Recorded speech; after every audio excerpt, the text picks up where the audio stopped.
passe la parole donc à Jérémy Moulin qui va nous présenter l'association Opal.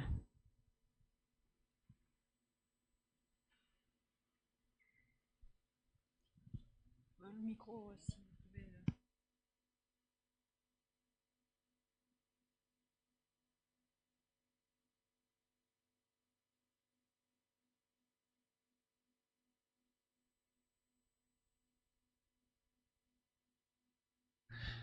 Voilà, ça fonctionne. Bonjour, tout d'abord merci beaucoup à l'équipe de l'Open Science Days pour leur invitation. Je m'appelle Jérémy Moulin, je suis biologiste de formation et puis directeur de l'association Opal.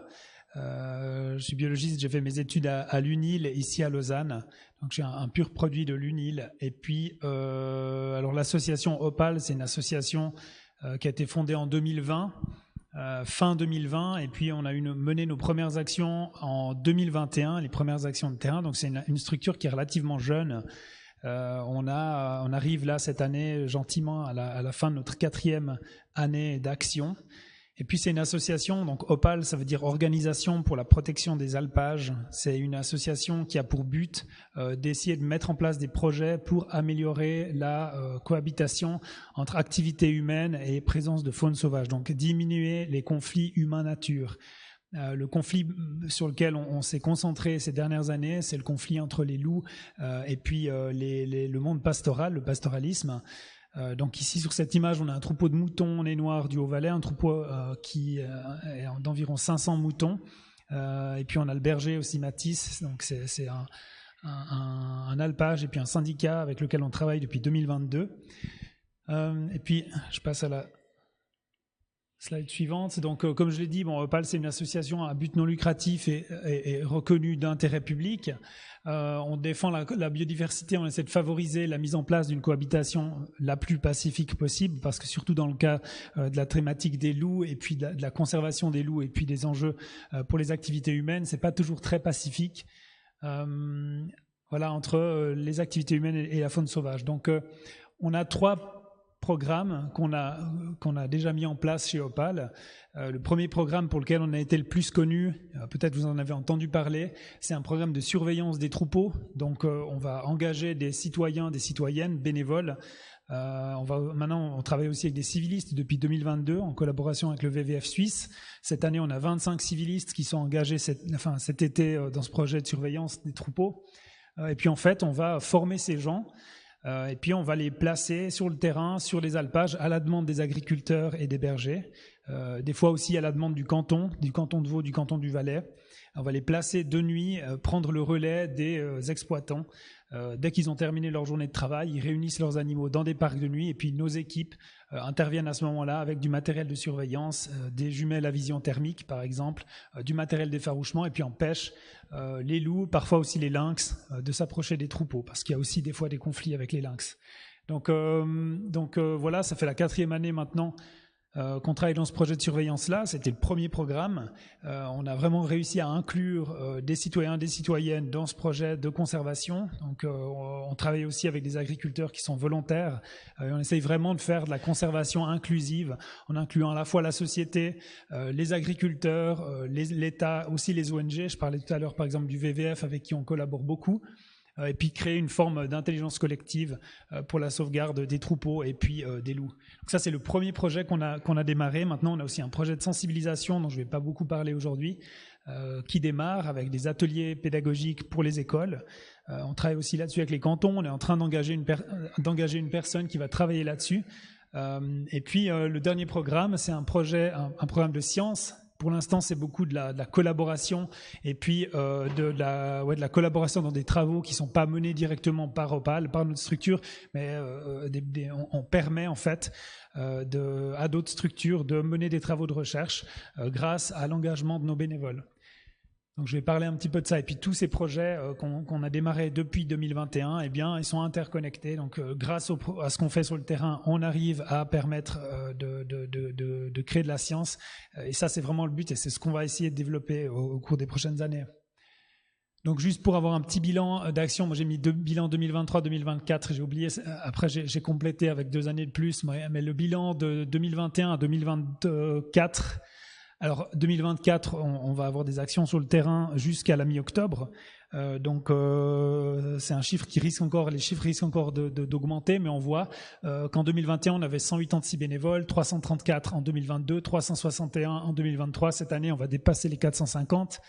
On a passé de 6400 heures en 2021 à 22 322 heures qui sont déjà planifiées pour 2024 d'engagement bénévole et aussi de civilistes sur le terrain entre les troupeaux et les loups. Donc je pense que même en Europe, il n'y a pas beaucoup d'autres structures qui passent autant de temps à surveiller ce qui se passe entre les troupeaux et les loups. En 4 ans, on n'a pas eu une seule attaque sur les troupeaux qu'on surveillait. L'année dernière, c'était 16 alpages qui étaient protégés. Ça représentait 55 différents propriétaires d'animaux. Cette année, c'est des chiffres encore qui augmentent. Donc, voilà, au niveau de l'implication citoyenne, on voit qu'on a une augmentation quasiment linéaire du nombre de personnes et du nombre d'heures aussi qui sont effectuées sur le terrain. On est toujours un petit peu limité par le nombre d'équipes qu'on arrive à avoir en place simultanément. Là, on arrive à peu près à avoir une dizaine d'équipes qui peuvent intervenir en même temps sur différents sites. Donc il y a parfois des sites sur lesquels on intervient pendant 1 à 5 à 10 nuits, et puis il y a des sites sur lesquels on reste toute la saison. Ça fait 150 nuits d'affilée sur lesquelles on a des équipes qui sont en place quand c'est vraiment des zones qui sont sous forte pression et puis où il n'y a pas d'autres moyens de protection. Donc voilà, et puis chaque nuit, donc je disais, on a du matériel qui est assez performant, assez sophistiqué, comme des jumelles à vision thermique. On voit ici différentes espèces. Tout en haut à droite, vous avez un loup. En haut au centre, vous avez une compagnie de sangliers. Au centre, en dessous, un lièvre et puis un cerf. Donc on voit que chaque nuit, en fait, les gens qui filment des choses, les citoyens qui s'impliquent dans notre programme filment différentes espèces qui passent autour des troupeaux. On a calculé 30 vidéos qui nous arrivent par équipe, par semaine. Ça fait environ 300 vidéos de différents animaux qui arrivent dans nos bureaux chaque semaine. Donc c'est vraiment énorme. Et puis il y a aussi relativement souvent des loups ou des lynx. Donc comment valoriser tout ça d'un point de vue scientifique? On travaille là, il y a un projet qui est mené par la HES Valais, un projet en sociologie qui est mené par l'équipe de la professeure Viviane Créton, qui s'appelle Des bénévoles sur l'Alpe. Ils nous suivent depuis 2022 et puis ils essayent d'étudier les interactions entre les bénévoles qui viennent tous de milieux socio-professionnels différents, donc les bénévoles déjà entre eux. Ensuite, les bénévoles avec les agriculteurs, avec les bergers, ils ont aussi des points de vue qui sont certainement différents sur l'agriculture, sur la nature. Quelle est la place du loup aussi dans toute cette thématique? Quels liens sont tissés entre les personnes? Et puis, qu'est-ce que ce type de programme apporte à la société et comment on permet de tisser des liens au travers de la société? Donc là, en jaune, vous avez la professeure Viviane Créton qui fait justement remplir des comptes rendus pour son travail, qui est une double thèse, qui sortira en 2026 et voilà. Donc nos bénévoles permettent vraiment de créer ce projet en sociologie. On se réjouit déjà du résultat du projet, mais ce sera en 2026.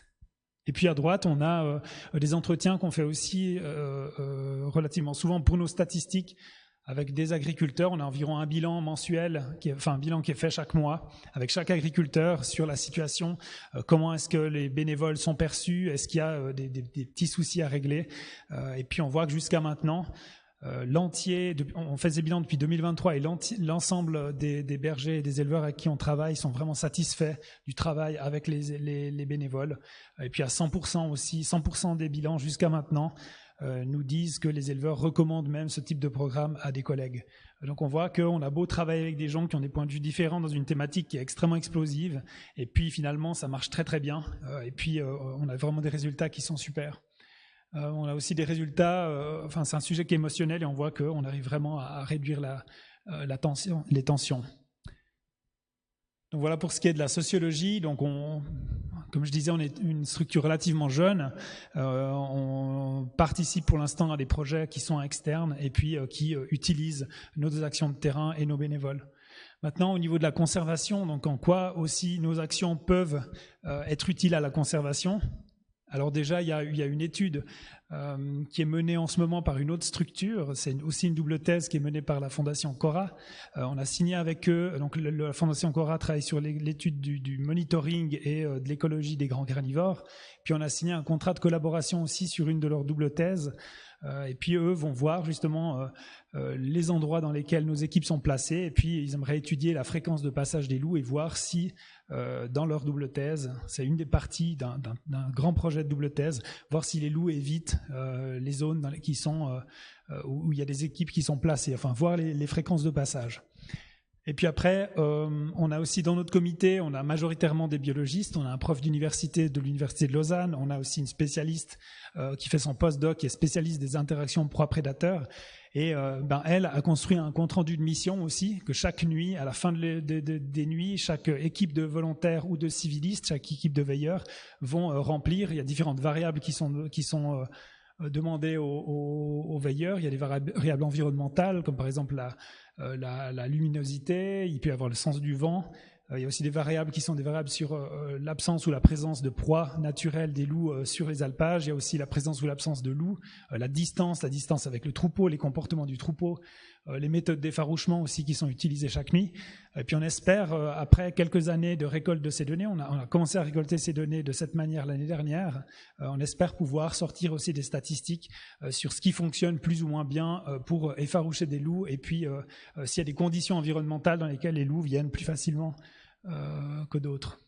Et puis, bien sûr, je disais qu'on a environ 300 vidéos qui arrivent par semaine. Ça, c'est un gros projet sur lequel on travaille actuellement.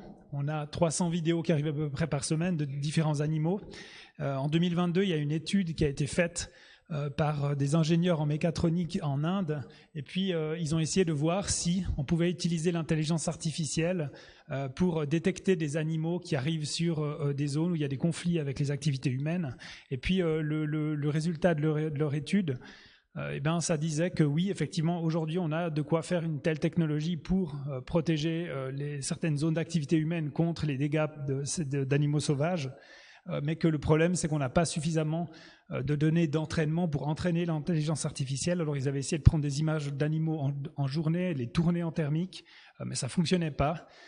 Donc, en fait, maintenant, pour nous, le but, c'est de prouver que Opal est la seule structure qui possède une base de données d'entraînement suffisamment grande pour créer ce type d'intelligence artificielle. Et puis, le but, pour nous, à terme, c'est de pouvoir créer ce type d'outils. Donc, on a un proposal actuellement qui est écrit par 2 postdocs et moi-même pour réussir à développer ce projet-là. Voilà. Et puis, du coup, ce serait grâce aux vidéos et aux engagements qui sont faits par les citoyens, chaque nuit, les vidéos qui sont prises, on pourrait nourrir cette intelligence et puis ensuite faire en sorte qu'elle puisse se nourrir elle-même pour la suite. Voilà, est-ce que vous avez des questions ?